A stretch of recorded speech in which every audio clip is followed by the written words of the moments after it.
পা এত নরম ছিল যে খালি পায়ে তিনি মোটেই চলতে পারতেন না। তিনি অমনি জুতো পায়ে দিতেও পারতেন না।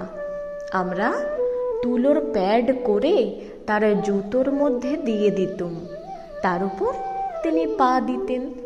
এদিকে পরনে কাপড় থাকতো না, কিন্তু চটি পায়ে দিয়ে তিনি চলতেন। শ্রী ঠাকুরের ভক্ত কেদার চাটুর্যে যে অফিসে কাজ করতেন, সেই অফিসের বড় সাহেব একদিন কেদার বাবুর মুখে শুনলেন শ্রী ঠাকুরের কথা। কেদারবাবু বললেন, শ্রী শ্রী ঠাকুর ভগবান।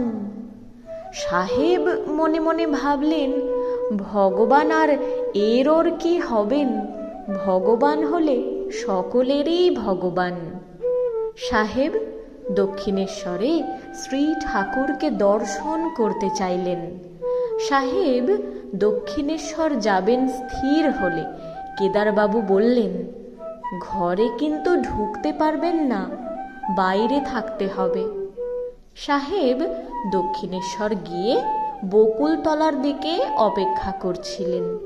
ঠাকুর তখন ঝাউতলার দিক থেকে বিবস্ত্র অবস্থায় জুতো পায়ে নিজের ঘরের দিকে ফিরছিলেন।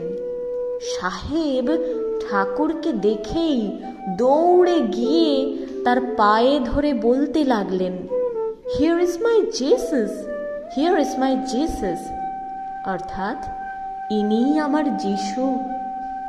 ঠাকুর তার মাথায় হাত দিয়ে খুব আশীর্বাদ করলেন। সাহেব সব বুঝে নিল। সাহেবের বৈরাগ্যের উদয় হলো।